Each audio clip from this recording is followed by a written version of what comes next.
business of introducing Sadhguru Jaggi Vasudev, who's been described in many different ways in my profession by people from my profession. We've called you a maverick, we've called you a monk on a motorcycle, we've called you a glamorous, flamboyant guru. But for your devotees, you are simply Sadhguru. And yet, Sadhguru, at a time when faith seems to be in collision with so many other questions that come up as a matter of individual liberty, I think this will make for a very interesting and important conversation for our time. So I would like to thank you for being part of this conversation. And let me start with the spiritual. And I hope what you say today is also addressed to the skeptics. I count myself among a skeptic who, if told that another human being possesses some sort of godly power, I would perhaps as the first instinct not believe it. But what I find interesting about what some of your sayings is captured by Arundhati Subramaniam in this book, is that you're actually saying that what we experience beyond our five senses, anything that we experience beyond the five senses can be called God, can be called power, or can be called yourself. So if God doesn't necessarily exist, why do we need gurus? Why do we need Sadhguru?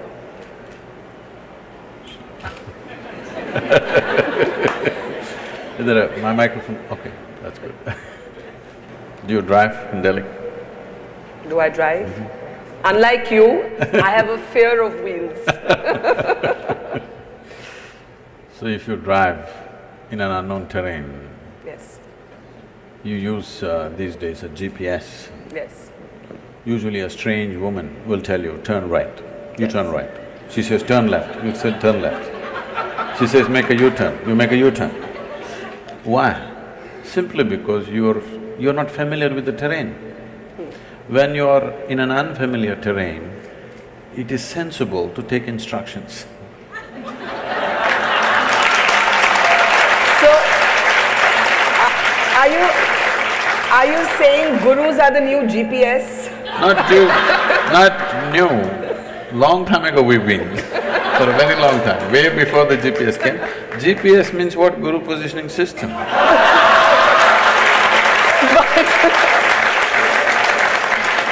But you know, I have to say that while I don't drive, I've often sat in a car and heard that girl's voice on Google Maps, and often Google Maps does not give you the right advice. You can change it to your man's voice if you wish.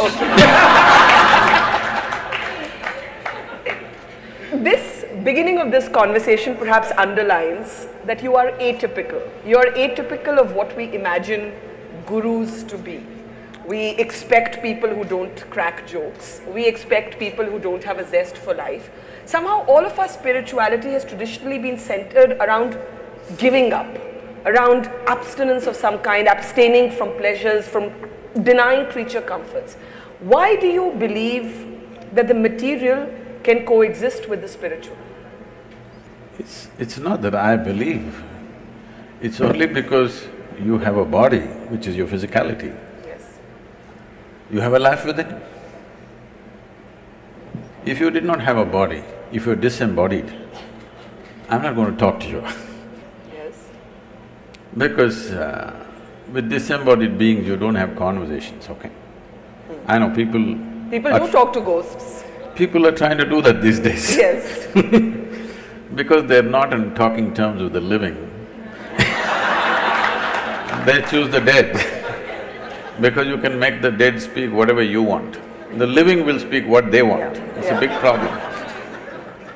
It's a very serious problem in a conversation, because I will say what I want to say.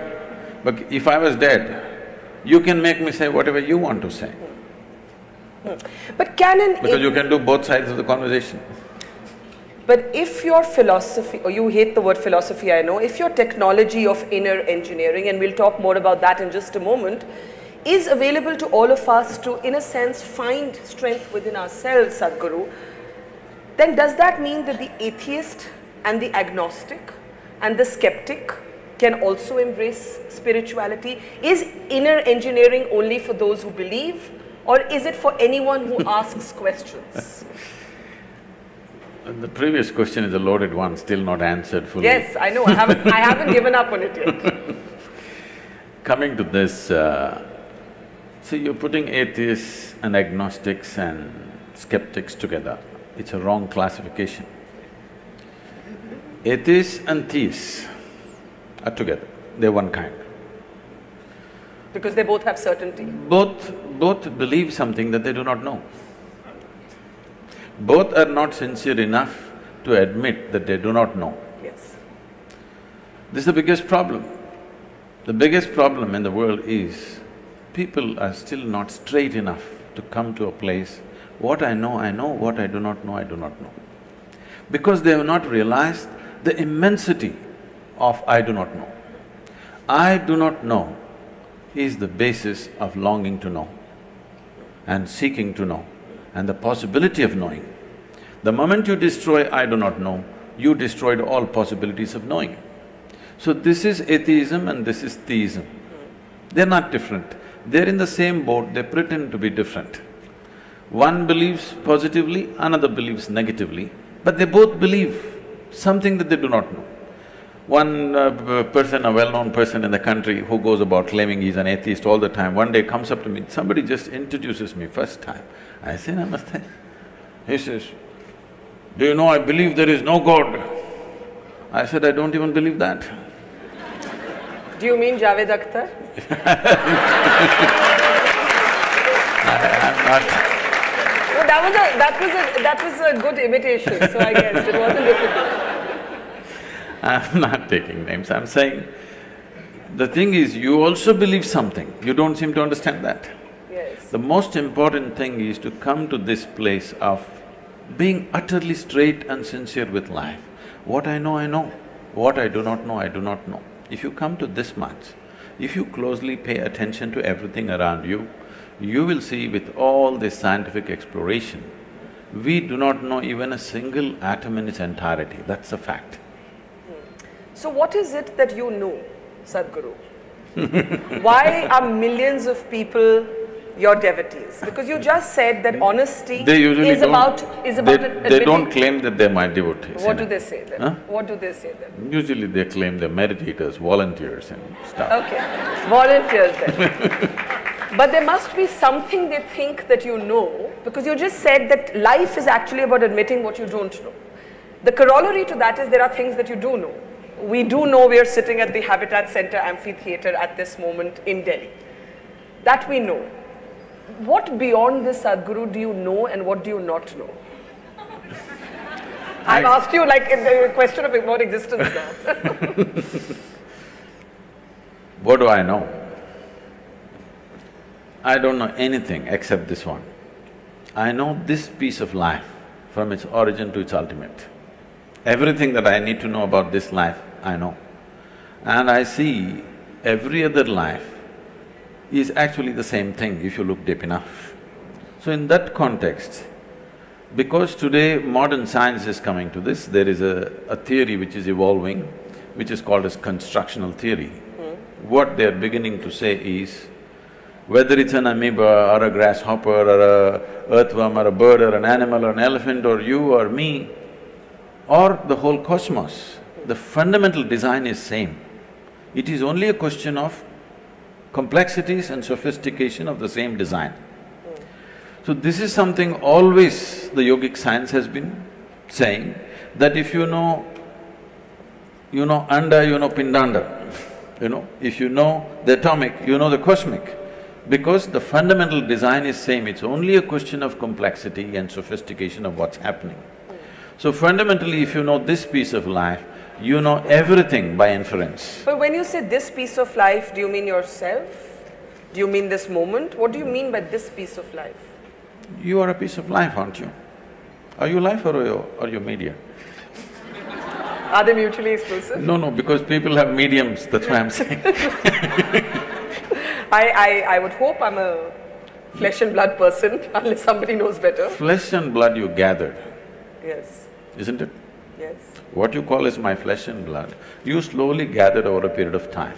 If this much accumulation of flesh and blood, this much impressions have to be gathered, there must be something more fundamental, isn't it? Do you think of yourself as a yogi, a mystic or a guru? I have not wasted time thinking about myself. What would you rather be thinking of? I don't think usually, really. For me, see this whole thing, because of the type of very mediocre education that's being delivered today, we have raised thought to heaven, unfortunately. Thought is a simple thing.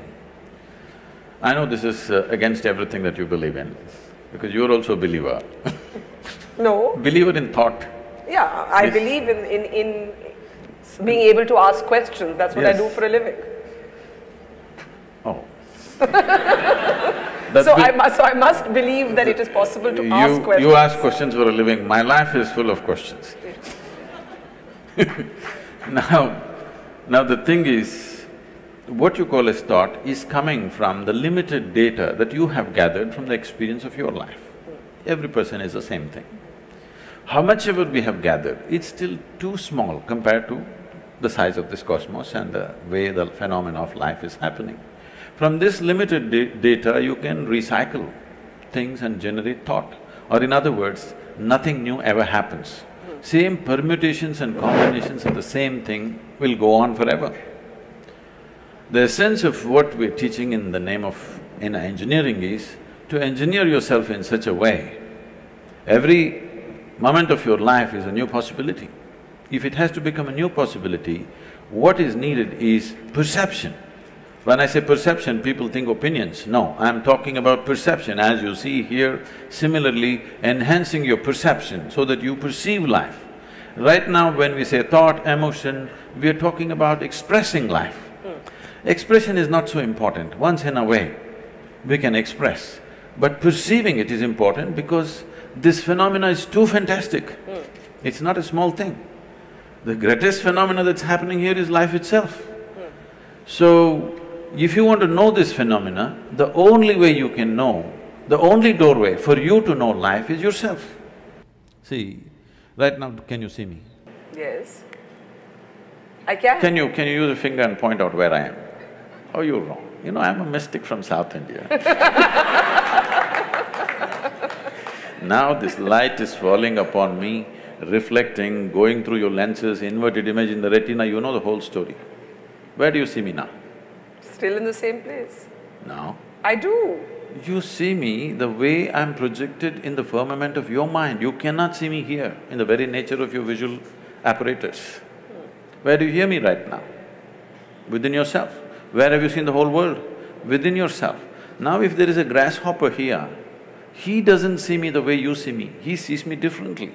He sees the whole world differently. Now you can think, oh, he is no good. This is the fundamental problem. That we think his perception is no good. No, his perception is very good for his survival. Your perception is very good for your survival, but it's not good enough to know the nature of life. So now, what do I know means, I have enhanced my perception the way it is important to know the nature of life, not just for survival. But if inner engineering as a spiritual technology is something that works, I ask you again, why do we need gurus? Because that means the answers are within us. You're speaking so much language. Did you learn A, B, C, D, all those things? I think so. Do you remember when you were 4 years of age, that damn A, how complicated it was? Yes. There's 2 versions to it. You had to write it 100 times to get the damn A. Today you can close your eyes and write. So it doesn't matter how simple something is, without a certain guidance, could you have picked up ABC, I'm asking? No. Similarly, when something new you have to approach, if you don't have the right kind of guidance, you won't pick it up. Tell us a little bit about yourself. Your story is well chronicled, but what is of interest to people is that you started off as… I haven't read that book, I don't know, I hope she's written nice things about me. She's written a very brilliant… Arundhati Subramaniam has written a very brilliant book. No, she's brilliant, but what's she written about me? One of the things that she has said is that you give great space for dissent. You like a good argument. That you're not one of those dictatorial gurus.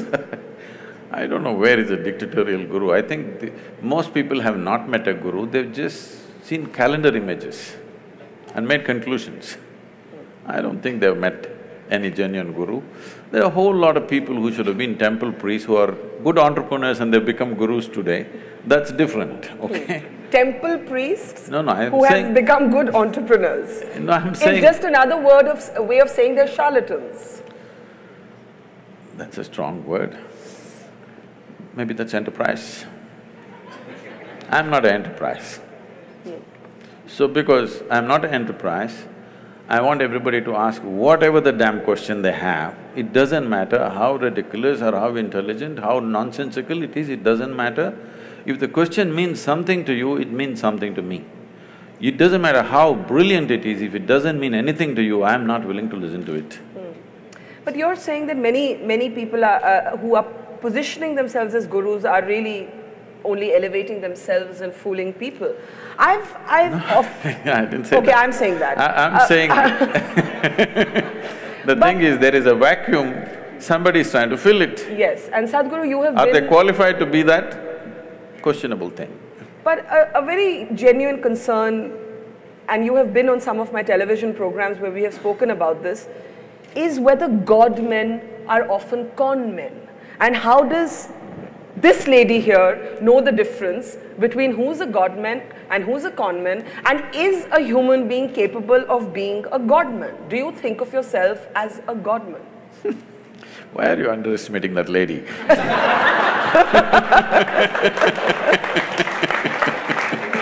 Okay, let it be my question. How do I spot the difference between a godman and a conman if I don't even believe that humans can be godly? I think humans can be brave and wonderful and inspiring, but I don't think that they have magical powers. See, did you ever see God having magical powers? No, I've never seen God. No, then why are you saying he must have magical powers? So first of all, this God-man is essentially a media-coined word. Nobody claims that he's a God-man, okay? Some are goddamn men, that's different. I don't think anybody has personally claimed I'm a God-man. I have not met anybody like that. Now, that's another kind of profession, putting labels on everybody, you know. Leaving that alone, what is it? This is a culture, you must understand, this is unfortunately all mixed up today. This is a godless culture, you must understand this. There has never been an idea of a god in this culture. Only in competition with what came from outside, because we saw they could rule us, they were dominant, and we thought we have to imitate their ways, we also started making it up to some extent, not successfully though. Yes, but we know the technology of God-making. When I say technology, we're using the English word God, but that word doesn't exist in India. Here we call them devas. What a deva means is, see, today media is projecting Tendulkar as a cricketing god. It's very appropriate to this culture, because if somebody excels beyond a certain level in any field, he may be a sports person, he may be a warrior, he may be an artist, he may be anything. If he excels beyond what normally average human beings think is possible for them, he goes, they recognized him as a deva and he is worth looking up to because he becomes a guiding light for them. That'll anyway happen, whether you like it, you believe it, you don't believe it, in every field, somebody rises, he becomes the light for the rest of the people. Yes. So similarly in the inner spaces, when I say the inner spaces, the quality of your life is not determined by what kind of house you live in, what clothes you wear, what car you parked outside, what things jing-bang happening around you, no. This moment, how joyful, peaceful, blissed out you are within yourself. Now if I sit here, we are sitting here in the same space, breathing the same air, probably we ate the same kind of food. I don't know what you eat. But if I sit here now with my eyes closed, the way I am within myself, I will not exchange this for anything in the universe. Now, when people see, no matter… the number of things I'm managing is insane. Everybody thinks, Sadhguru, is it possible? You must go crazy someday. All volunteers, over 3 million volunteers, enterprises, businesses, okay, projects, mega projects on the street, all kinds of activity going on around the globe. If anybody has to go nuts, it's me, okay? Because all run by volunteers. Run by volunteers means nobody is trained for the job. And you can't fire them for inefficiency because they're volunteers, all right? And anytime, they come in anytime and do great things, anytime they'll walk away, all right? And nothing should collapse. Till now, I must tell you this, as we are sitting here, this day, probably little over 300 and odd programs, engineering programs are happening in the world. Never in the last 33 years, one program has been abandoned or has failed.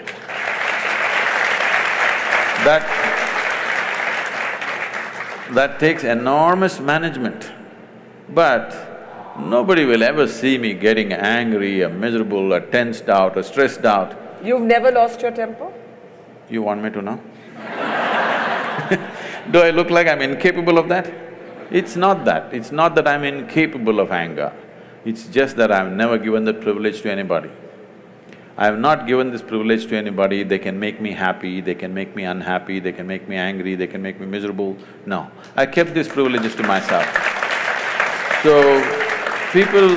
you were talking about miracles or whatever, people ask me, Sadhguru, everybody in every ashram, miracles are happening.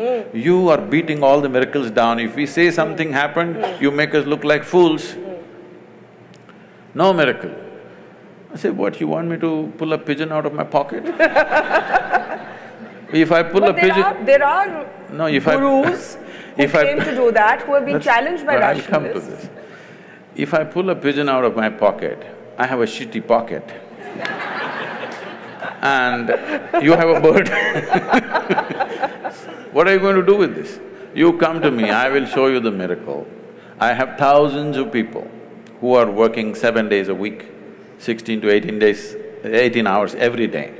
In the last 2, 5, 10 years, not a single moment of irritation, agitation, anger in their life.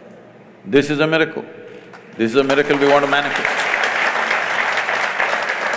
You don't want a miracle? I agree, this is a miracle. Yes. And not that pigeon. Do you have a pigeon in your pocket? Okay. I told you, I don't like a shitty pocket. Now, you were 13, in Arundhati's book I read that you were 13 when you first quite accidentally discovered yoga. You were children playing at the bottom of a well. That's what the book says. Tell us, how did you discover yoga? Oh. I told that because that's how it happened to me. I said that to her, I don't know how she's written, I have not read it. I said that to her because I want people to understand the nature of the universe is, even if you do for the wrong reasons, you do the right thing, still it works. If you do the wrong thing, even for the right reasons, it still doesn't work. People need to understand this, because the whole world has invested on goodness. The goddamn goodness is killing the world. There are too many good people, and these good people are the biggest problem. It's always a good Indian who wants to fight a good Pakistani, good Hindu wants to fight a good Muslim, good American wants to fight with just about anybody, you know. The more good you are, the more fighting you are. The more good you think you are, because goodness is always in comparison. Don't forget the good journalists who promote these fighting every day on channels. Because your goodness comes by comparing yourselves to somebody. If you were alone on this planet, you wouldn't know whether you're good or bad. What we need on this planet is sensible human beings. Little more sense we could do with, isn't it, for sure, in every aspect of life. Engineering essentially means you could have built this structure whichever way you want, but you will have to keep looking up when it's going to crash on your head. Engineering means you put it up in a sensible manner, the way it stays, without anxiety about it. Similarly, inner engineering means you engineer yourself in such a way, you can go through the process of life without being anxious about your suffering. What will happen to me? There's no such thing because you engineer yourself well. Whatever the hell happens around you, within yourself, you are the same thing. So every time I launch one mega project, you'll say, Sadhguru, if it doesn't work, if it doesn't work, what? If it doesn't work, what? If everything that I'm doing, if nothing works, I will still die blissfully. This is guaranteed. I want to make sure it's guaranteed for every human being so that they can live their life without the fear of suffering. Right now, instead of seeing how suffering should go, people are busy romanticizing suffering. The moment you romanticize suffering, it's very clear, you are not interested in human well-being. You like drama. You've often spoke about how economic leaders are going to be the future of the world. You've been interacting with CEOs. It's rare to find a spiritual guru who's also quite openly capitalistic. Are you a capitalist? What is that? Who believes that wealth creation is for the greater good of people and societies? See, a whole lot of people are attached to poverty right now. Because without poor people, without hungry people, they cannot survive. I'm not one of those. I want to see that 600 million people in this country are postponing their dinner tonight.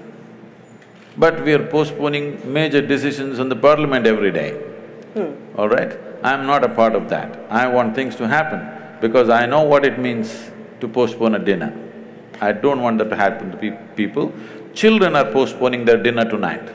Probably 100 million children in this country have postponed their dinner to tomorrow, and that's not a joke. So, these jokers who identify themselves with this or that are going on playing their joke on the people every day. So, capitalism is an ancient word, it no more exists. We are talking about a market economy. When only a few families had access to capital, it was capitalism. It is no more capitalism. And if you have a good idea and you know how to execute it, there is capital for everyone, all right?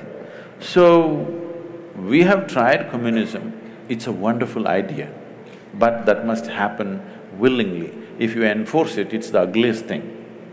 We have seen it, we have seen a major demo on the planet, most ugly things happen, you try to enforce it.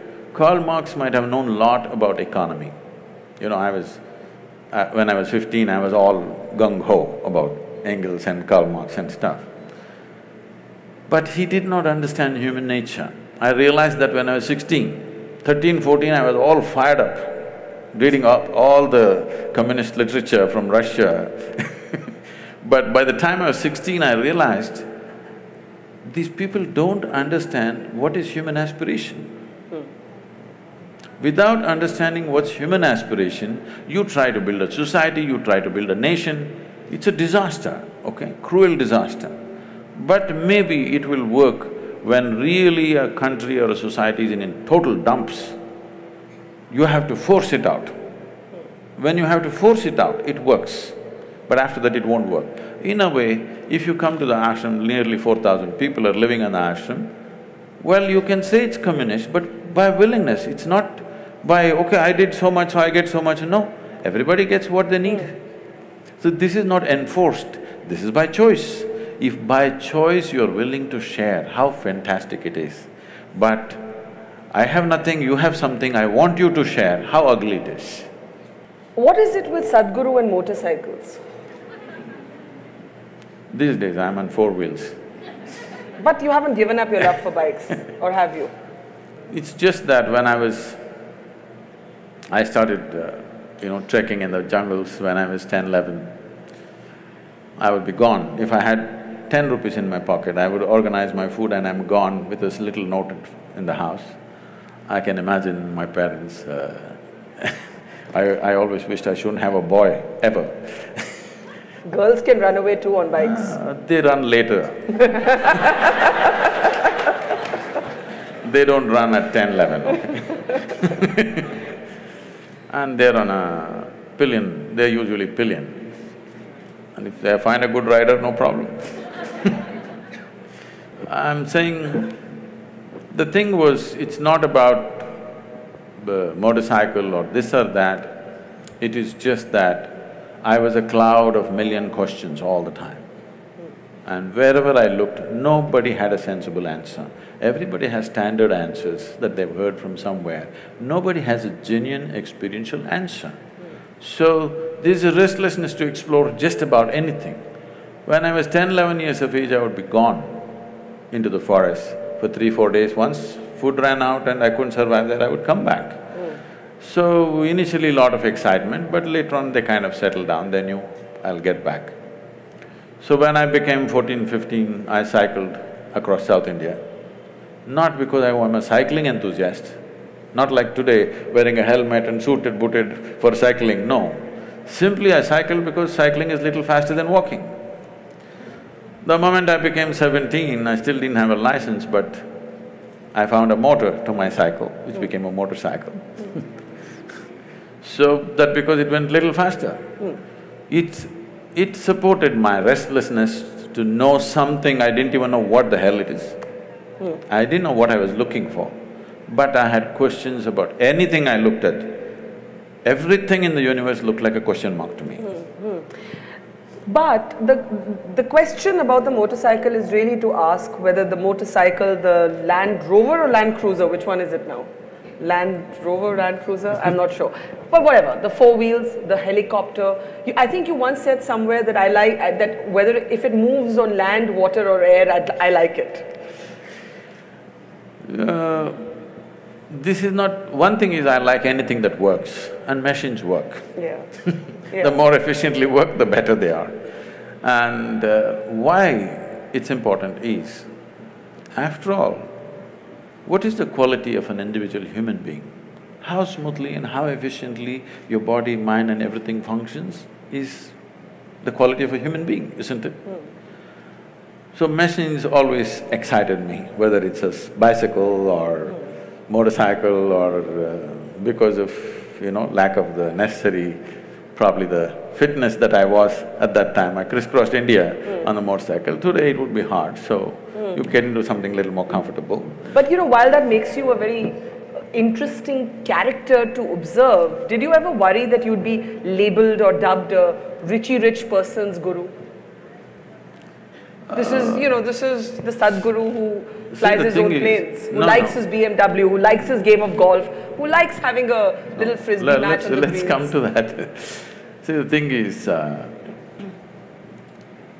wouldn't mind. I even sometimes I ride a bullock cart. Nobody reports that though. I love to handle the bulls and I still drive them sometimes. But now I want to have a conversation with you. This afternoon till 2 o'clock, I was in Jodhpur. Yes. I could have come by bullock cart or a camel cart. You had to wait for 5 days. I came on time, you must appreciate that. So it's about efficiency is what you're saying? Yes. So I personally learned to fly a helicopter, where I don't have the time for these things, but I somehow fit in this and learned because 70% of our work is in rural India. I thought this little helicopter I could set the place on fire because I'm half the time stuck, half my life I'm on the road stuck in some traffic, driving myself, all the time behind huge… Everywhere, there's no place in the country where there's no traffic jams. Believe me, even in rural India there are traffic jams. So I thought a helicopter would really revolutionize our work. I picked up the thing, I got my license, FAA license, but in India it's so difficult to get the license because many of these rules were made before Wright brothers came. Well, according to some, the plane was also made before the Wright brothers came. And they say it was made in the Vedic ages. They're not very wrong. Conceptually it was made. Whether physically they're built or not, we don't have proof for that. Conceptually, Conceptually, it's about imagination, to think that you can move from place A to place B. No. You cannot conceptually imagine something entirely. Even if you imagine, you must be able to produce you must understand the principles in some way as to why something flies. Yeah.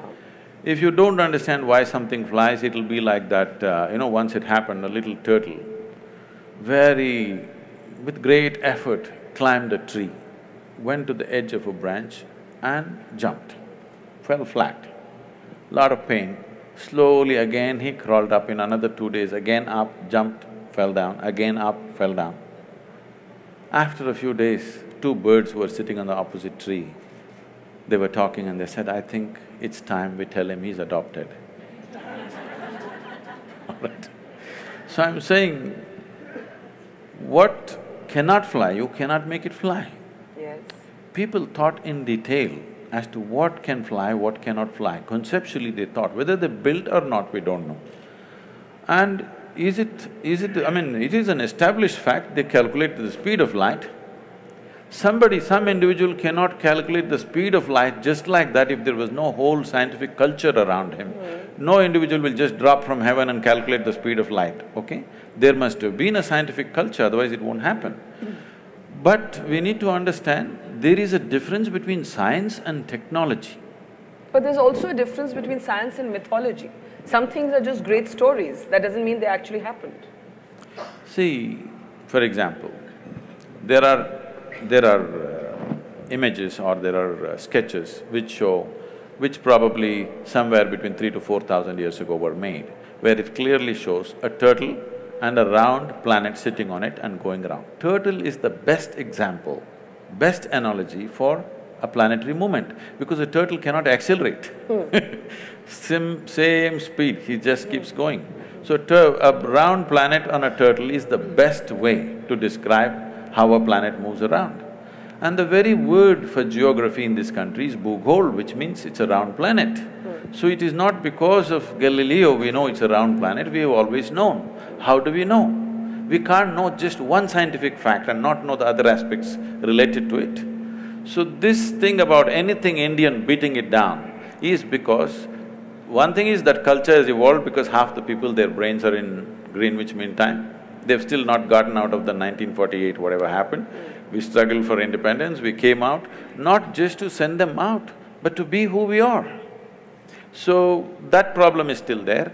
And now there are upstarts who claim all kinds of things. There has to be an even balance, not beating down this or pumping it up in an unrealistic way. But you cannot deny Indian mind has thought about things that nobody had thought about in those times. There is no question about that. But there is a distinction between science and technology. Science can evolve because of certain intelligence. Technology needs material, manifestation. Now we are trying to claim technology, which we should not. If we just focus on science, many things will be attributed to India for sure. We live in times when faith and spirituality have become very inflammable. Don't put them in the same basket. Okay, let's talk about faith first. We live in times when faith for certain has become a very inflammable, easily politicized conversation. If faith should have been personal today, it's not. Today you actually have decisions taken in the name of somebody's faith being injured. So you mentioned food right now. I read somewhere that you said there's nothing religious about the act of food, just eat what you like. No, I didn't say that. Eat what's good for you? I said eat what's good for you. Okay, eat what's good for you. It's a very different thing. Okay, I correct myself. Eat what's good for you. But today we have a highly politicized conversation around banning beef in the name of faith. It's definitely not good for you to eat it. Beef or any meat? I'll come to that. Finish. Okay, so I'm offering that as one example of how I see a politicized conversation taking place around faith. How do you reconcile the faith of a large number of people with questions of individual liberty? I know I have read that you like books written by Salman Rushdie. We were the first country to ban him again in the name of faith. How do we reconcile faith with individual liberty? See, it's always been said, faith moves mountains.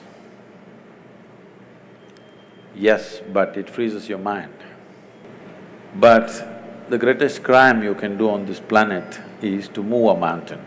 You should not move a mountain, it should be where it is. It is not just dropped from somewhere, it's grown because of various forces functioning in a particular way. Phenomenal activity has happened to build a mountain. You should never move a mountain. But people with frozen minds always want to move a mountain. Okay, having said that, when we say faith, it's an import for this culture. We have never had faith in this culture. You must look back little beyond 1,000 years since we've been under occupation. Here we have been told always, your life is your karma. Karma means action. Whose action? Your action. So what we are saying is, your life is entirely your making. There is no someone sitting up there and managing this for you. This is entirely yours. But For every action that you perform, whether physical, mental, emotional, energy-wise, whatever kind of action you perform, there is bound to be a consequence. If you're ready for the consequence, do whatever. If you're going to cry about the consequence, control the action right now. Based on this, now you came to food. See, the food consumption has been looked at very carefully in this country. If you just bring this back, the world will be healthy, do you understand? Here we have identified different type of people, what they should eat. If you're doing menial jobs, how you should eat. If you're doing trading, how you should eat. If you're into spiritual process, how you should eat. If you're into education, how you should eat. Why this is each person needs a different type of building of the body. You want to run 100 meters next to Mr. Bolt, what kind of food you should eat? You just want to work in Delhi, what kind of food you should eat? You want to think in a certain way, what kind of food you should eat? For all these, we have very clear prescriptions. Now, when it comes to food, what it means is, we are taking another life, whatever that is, it may be plant life, animal life, whatever. You're taking another life, ingesting it, and you have to make it your life. That's the whole thing. What is your life, what is that life, if you look at it? All life on this planet is coming from the earth. This body is also the same soil, this is also same soil. If there is a earthworm, that is also same soil. But see how it has become, how this has become, how that has become. If I give you… you like a mango or a banana? Mango. Mango. I know, you're ruling the state right now. Now, if you eat a mango, this mango becomes a woman in you. If I eat a mango, the same mango becomes a man in me. If a cow eats a mango, the same mango becomes a cow in the cow. Why is this happening? There is a certain information or software in you. Whatever you eat, it transforms it into a woman. If I eat, it transforms it into a man. If a cow eats, that becomes a cow. So, every life is happening the way it is happening because of a certain dimension of information, or in modern terminology, let's call it software. There is a certain software, which is an arrangement of information. Now, the idea is to eat as simple a software as possible. If you eat that kind of life, which is a very simple software, your ability to override that software and make it entirely a part of you is very good. As that software gets complex, more and more complex, your ability to integrate it goes down. So especially if it's a creature which has some sense of thought and emotion, if it has emotion, then you should not eat it. This is the understanding. An animal which has any emotion displays certain emotions, especially if it displays emotion which is near to human emotion, you should not eat it because it will not integrate itself, that animal nature will start manifesting itself. Or in other words, in India, today maybe in cities people do not know, you see in the villages, people have very intimate relationship with the cow. They have drunk the milk of that cow, their children are drinking the milk of that cow. There is a very deep relationship. If you do not know this, cow is one creature. If something happens to you and you are in some kind of grief or misery, you don't have to be near the cow. Wherever the cow is in your house, it'll start shedding tears for you. You know, I've seen this with my eyes, I couldn't believe. When somebody is dead in the house, what does a cow know? It is somewhere, simply tears flowing. So when it has such deep emotions, if you kill it, it's like killing a human being, it's murder or it's cannibalism. So because of that, this is not a faith thing, this is not a religious thing. We thought this is a fundamental sense. Why, when we are hungry, why can't I cut you up and eat you? What's wrong? What's wrong? But what you're saying should be about many more animals than just the cow. Yes, of course. And when it becomes about only the cow, then there is certainly a perception that it is a political decision or a religious decision. No, I'm not talking about whatever the laws. This is not about people getting up and saying it's cruel to be a meat eater. That would be a different argument. I'm not even talking about cruelty. Even cutting a plant is cruel, in my experience. But you have to do it. But if you're conscious of it, you will do it to the minimum possible extent, not do it wantonly. That's the whole thing. Now about this political ban about cow slaughter or whatever, this has many things. One thing is there is a sensitivity. Once you drink milk from the cow, she's like your mother. Killing your mother and eating her up is something people cannot digest in this country. Still 80% of the people belong to that category and they're hugely… there's a huge emotion, such an emotion which because they've always been made to be docile in a certain way, they have not violently reacted to it. But in some places, it has happened in villages and other places.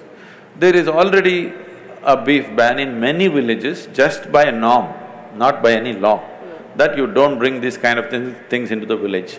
I am not saying you must ban it or not ban it, I am saying the sensitivities of your population, without considering, you can't go do this blatantly. Because it is growing, it's becoming a growing business. India is becoming a major exporter of beef. Yes. That's not right. Even if somebody ate something, it is up to them, it's their personal taste, whatever. But now you're promoting it and you're making it grow, there is serious concern, but our people don't express it.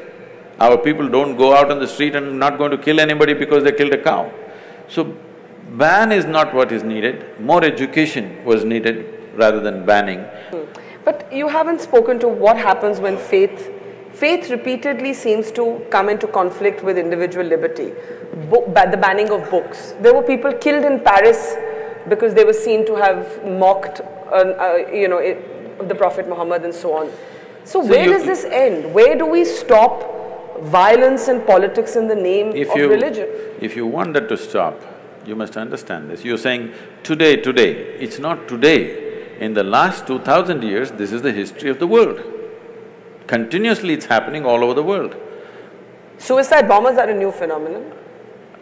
Well, you've forgotten about the crusades and the other things which have not been reported in history. Hundreds of millions of people have been killed in the name of God, all right?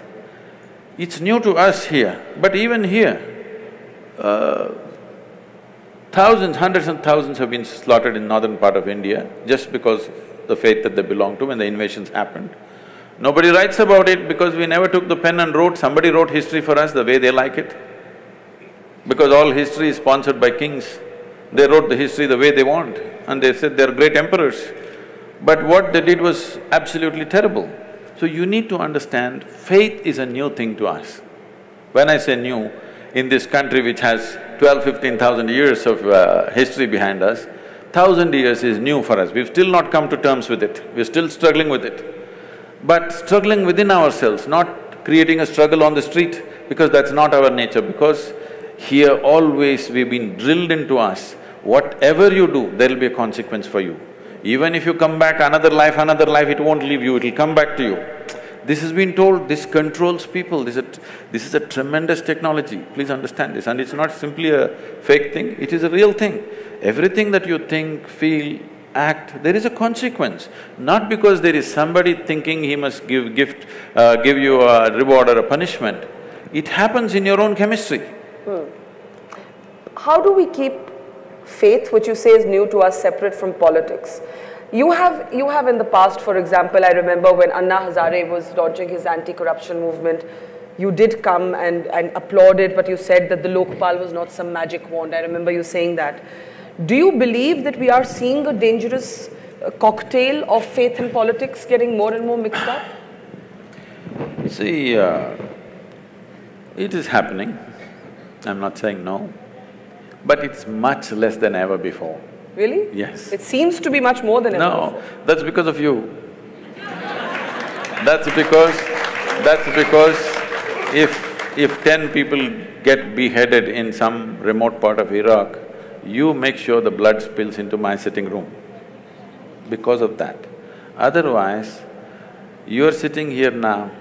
Today, let's say 1,000 years ago we were sitting here, 1,000 people got killed in Iraq. We will sit here peacefully thinking world is going really great, springtime, everything is nice. So, this is because the dissemination of information, if 10 people get killed somewhere, it's a huge thing because it comes into our sitting rooms, bedrooms, dining room, everywhere there's a television. So it pours into our homes, so it is happening. So this is good because even a small thing looks magnified now in people's experience. But this has been happening always, it's happening at its lowest level now. Here and there it spurts up, which need to be controlled for sure. But what I see is, for the first time, for the very first time in the history of humanity, even if the numbers are not qualified because the population has increased, even in terms of percentages of people, how many people can think for themselves today is huge compared to what it was 100 years ago, 500 years ago, or 1,000 years ago, or 10,000 years ago. All these centuries, there would be one man in the village who thinks for you, who reads for you, who writes for you. You just have to do what you have to do, simple things. Today, everybody is able to think for himself or herself. Now, human intellect is blossoming. I do not say it is blossoming in the right direction, with the right sense, no. Insanely it is blossoming. It doesn't matter, insanity will happen for some time. People will come to their senses. When something is new, they'll go crazy. After some time, they'll come to senses. Once human intellect blossoms sufficiently on the planet, then this looking upward for well-being will not make sense, believe me. Right now, from looking upward, slowly the world is tilting. In pursuit of human well-being, people were looking heavenward. Still many are, that's different. But a whole lot of people have started looking outward. So if you look heavenward, hallucinations will happen, wars will happen. Because my heaven and your heaven different, you know. Yeah. None of the heavens have anything for women, you better know that. I'm definitely going to hell. Anyway… So you believe in heaven and hell? I was being facetious. I was being facetious. Let me finish this. I was being facetious. I don't know if there is That's somebody fine. up there. That is fine. Is it a force? No, I'm is it saying an energy? Is that this thing about looking heavenward is slowly going away, and in pursuit of well-being, people are looking outward. This is ripping the planet apart. Human pursuit of well-being is just destroying the planet. Now, the fundamentals of what we are transmitting, the fundamentals of this culture, which is essentially rooted in the yogic culture, what you call as Indian culture or Hindu culture, is essentially a pure yogic science. In the form of culture, it finds many colors and distortions, which is what you're seeing as a Hindu culture or Indian culture, whatever you want to call it. But they're not interchangeable terms. Why? Because we're a multi-religious country with many different cultures. I want you to understand, the word Hindu does not signify a religion. You ask them, do they worship one god if they're Hindus? In the same family, they're worshipping 25 gods. They don't know which is the god, so they're making sure worship everything just in case something will hit, okay?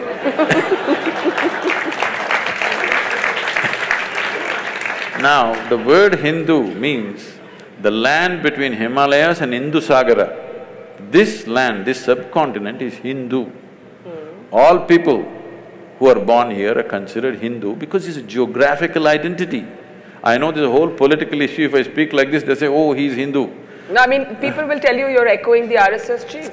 I don't know what he said, I'm not… He said all Indians are Hindus, and there was a huge political outcry over that. Okay, all Indians live between Himalayas and Indian Ocean. That's okay. Those who want to jump into the ocean… If you live… see, this is a dialectical culture, it expresses things in a certain way. Between Himalayas and Indian Ocean, if you live, you are a Hindu. If you jump into the ocean and cross, you are a Lanka. So, I don't know what is the struggle about this. This is because there is such a narrow understanding of this. This is the debate we have to change in the country. Because somebody has absolute belief systems, we are trying to compare that to a culture where there is no such thing as belief. We have not ever been believers, we've always been seekers. This is a land where the highest value has never been God, always liberation, mukti. Freedom is the highest goal. God has never been the highest goal. So, you put this in the same box as something which just believes this is it or you're dead. Unfortunate. That's not the way to look at it. This is what we have to bring back. If we really value human freedom, you must bring back this seeking for liberation. I want to be free, not just from others, but from myself and my God and my heaven and everything. Because God has never been the goal in this culture. God is just another tool.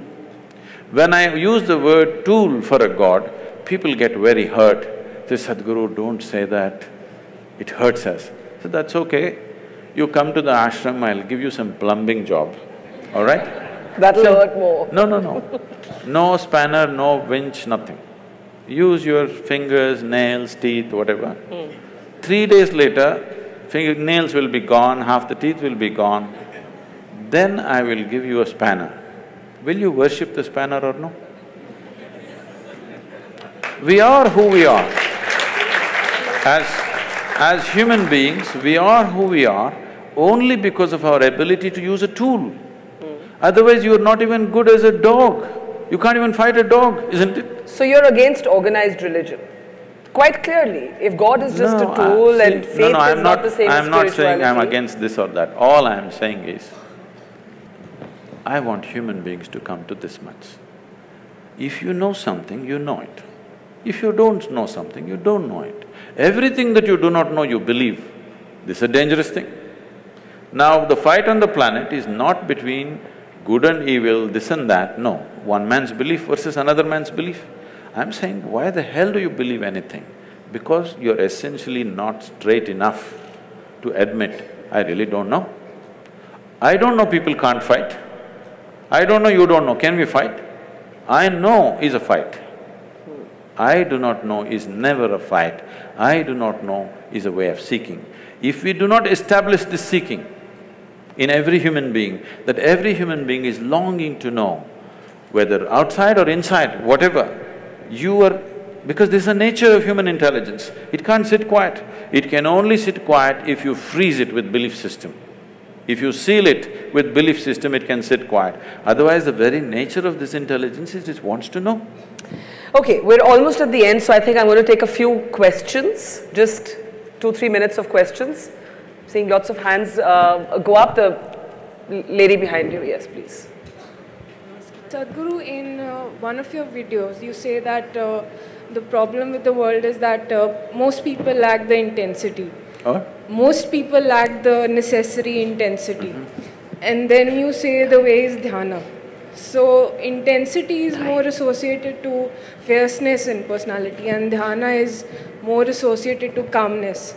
So they are somehow counterintuitive. Can you elaborate a little? People think peace means rest in peace. Because their idea of peace is death.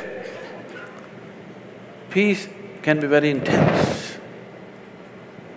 Peace can be tremendously intense because peace means the reverberations of life have become subtle and intense. Action means reverberations of life are not so subtle, it is at a certain level.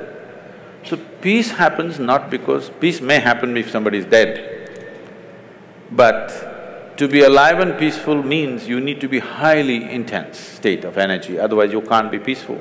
The reason why most people who don't have any problems as such, after all, they're trying to earn a living, reproduce and bring up their children and die one day, just for that they're freaking, simply because of lack of intensity.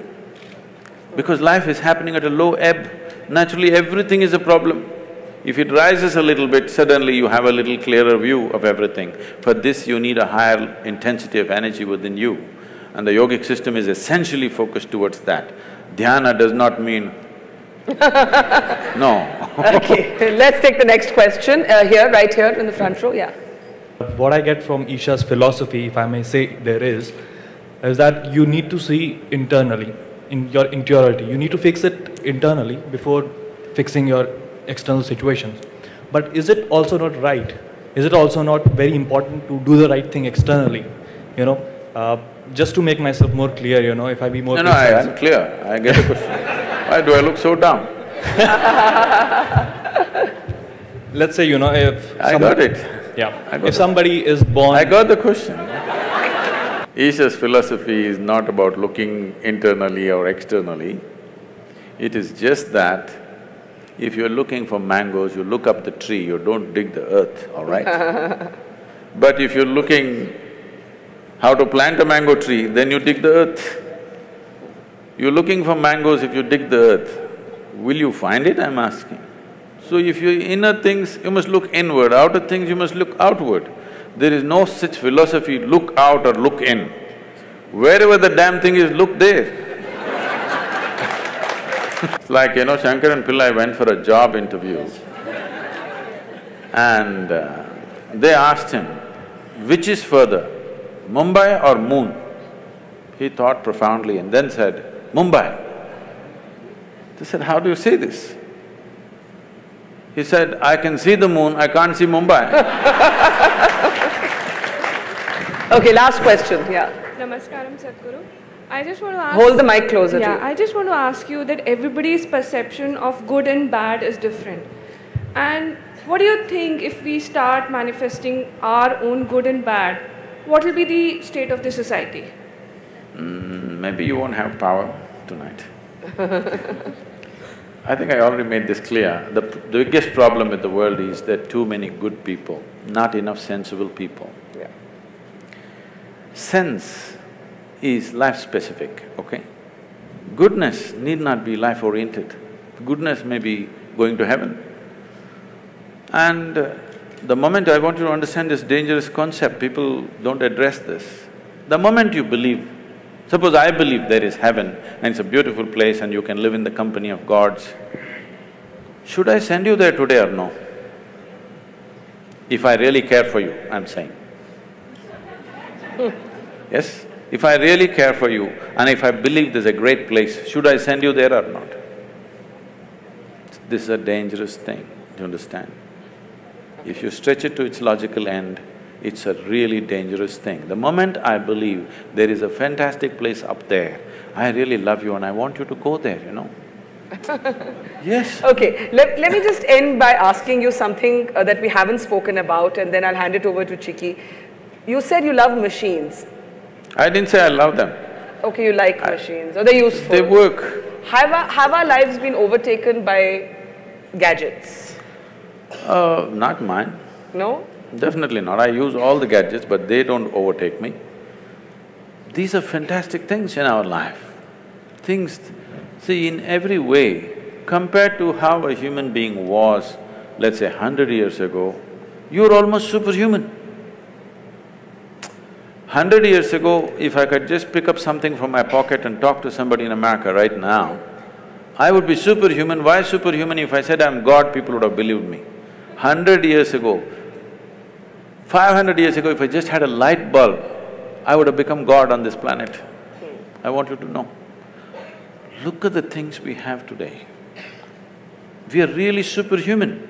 Once this kind of capability has come to us, little more sense has to rise, little more awareness and consciousness has to arise. If this doesn't happen, this capability will turn against us. This is what you're saying. Now gadgets are freaking people. Why? It's a simple thing. If you want to use it, you can use it or you can keep it aside. Because you're in a compulsive state, if you start using a cell phone, you can't stop it. Even in your sleep, you're texting. See, the boy is… he's not with me, he's looking at me in the screen. Now, this is the same thing. If food is good, if you start eating, you don't know when to stop. If you start drinking, you don't know when to stop. If you start doing something, you don't know when to stop. The same thing. It is not about the gadget, it is not about the food, it is just that there is not enough consciousness, there is compulsiveness. Everything is happening compulsively. Instead of addressing the root, you're trying to kill the gadget. Gadget is a fantastic thing. Every damn gadget has enhanced our life in a huge way, isn't it? Don't curse the gadgets. It is just that compulsiveness has to go. Well, on that note, I will say thank you for provoking us. As always, a pleasure. Pleasure. Let's have a big round of applause for the Sadhguru.